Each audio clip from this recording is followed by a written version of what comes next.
Football ప్రపంచంలో దిగ్గజంగా గుర్తింపు పొందిన లియోనెల్ మెస్సీ హైదరాబాద్ టూర్ గురించి గత కొద్ది రోజులుగా ప్రచారం హోరెత్తిపోతోంది.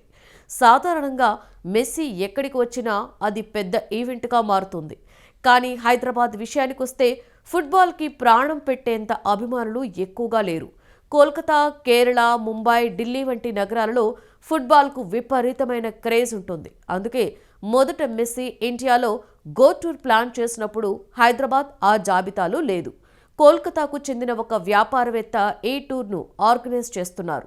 అయితే కొచ్చిలో జరగాల్సిన ఈవెంట్ రద్దు కావడంతో అనూహ్యంగా హైదరాబాద్ పేరు తెరపైకి వచ్చింది. మన దేశంలో ఎక్కువ మంది ముందు క్రికెట్కే అభిమానులు, ఇతర క్రీడలు ఆ తర్వాతే గుర్తుకొస్తాయి. కానీ తెలంగాణ సీఎం రేవంత్ రెడ్డి మాత్రం మొదటి నుండి ఫుట్బాల్కి పెద్ద అభిమాని. చదువుకునే రోజుల నుండి రాజకీయాలలోకి వచ్చిన తరువాత కూడా ఆయనకు విశ్రాంతి కావాలి అంటే ఫుట్బాల్ ఆడడమే ఇష్టమట. మెస్సీ ప్రోగ్రాం ఖరారు కాకముందు కూడా ఆయన తరచూ ఫుట్బాల్ ఆడిన సందర్భాలున్నాయి. వాటికి సంబంధించిన వీడియోస్ కూడా బయటకొచ్చాయి. అలాంటి ఫుట్బాల్ ప్రేమికుడికి మెస్సీ అంటే ప్రత్యేకమైన అభిమానం ఉండడం సహజమే. హైదరాబాద్లో మెస్సీ టూర్కి సహకరించాలన్న ప్రతిపాదన వచ్చిన వెంటనే సీఎం రేవంత్ రెడ్డి క్షణం కూడా ఆలస్యం చేయకుండా అంగీకరించారు. ఇది సీరియస్ మ్యాచ్ కాదు, ఒక ఎగ్జిబిషన్ మ్యాచ్ మాత్రమే. మరింత స్పష్టంగా చెప్పాలి అంటే భారీగా డబ్బులు రాబట్టే ఈవెంట్ అని చెప్పవచ్చు. గో టూర్ అనే పేరుతో మెస్సీ ఒక టీంతో హైదరాబాద్ పర్యటన చేస్తారు. ఈ ఈవెంట్ను లోకల్గా నిర్వహిస్తున్న వారు RR9 అనే టీంని ఏర్పాటు చేశారు. RR అంటే రేవంత్ రెడ్డి, 9 అంటే ఆయన జెర్సీ నెంబర్. ఆ నెంబర్కు రేవంత్ రెడ్డికి ప్రత్యేకమైన అభిమానం ఉంది. మెస్సీని కేవలం చూడడం కాకుండా నేరుగా ఆయనతో మ్యాచ్లో తలపడే అవకాశం వస్తే సీఎం ఎందుకు వదులుకుంటారు? అందుకే ప్రభుత్వం తరఫున కొన్ని సౌకర్యాలు కల్పిస్తున్నారు. అయితే ఈ ఈవెంట్తో నిర్వాహకులకు భారీగా ఆదాయం వచ్చేలా ఏర్పాట్లు చేశారు. మెస్సీతో సెల్ఫీ దిగాలి అంటేనే 10 లక్షల రూపాయలు వసూలు చేస్తున్నారు. స్టేడియంలోని టికెట్లు కూడా భారీ ధరలకు అమ్ముడుపోయాయి. మెస్సీ అడుగు తీసి అడుగు వేస్తే కమర్షియలే.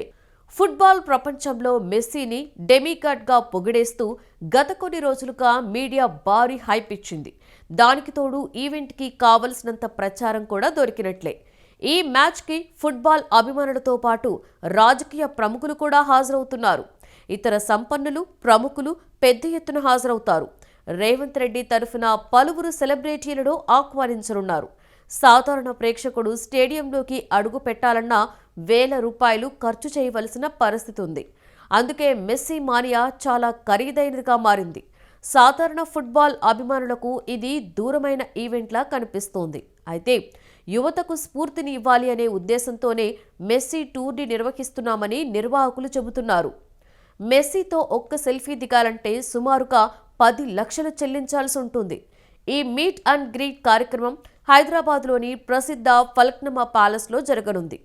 ఈ భారీ మొత్తాన్ని చెల్లించిన వారికి మెస్సీతో పాటు ఆయన సహచర ఆటగాళ్లు లూయిస్ సువారెస్, రోడ్రిగో డి పాల్లను కలిసే అవకాశం దక్కుతోంది. అయితే ఈ గోల్డెన్ ఛాన్స్ కేవలం 100 మందికి మాత్రమే పరిమితం చేశారు. డిస్ట్రిక్ట్ అనే మొబైల్ యాప్ ద్వారా ఈ స్లాట్స్ను బుక్ చేసుకోవచ్చని నిర్వాహకులు తెలిపారు. ఇప్పటికే 60 మందికి పైగా మెస్సీతో సెల్ఫీ కోసం టికెట్స్ని బుక్ చేసుకున్నట్లు సమాచారం.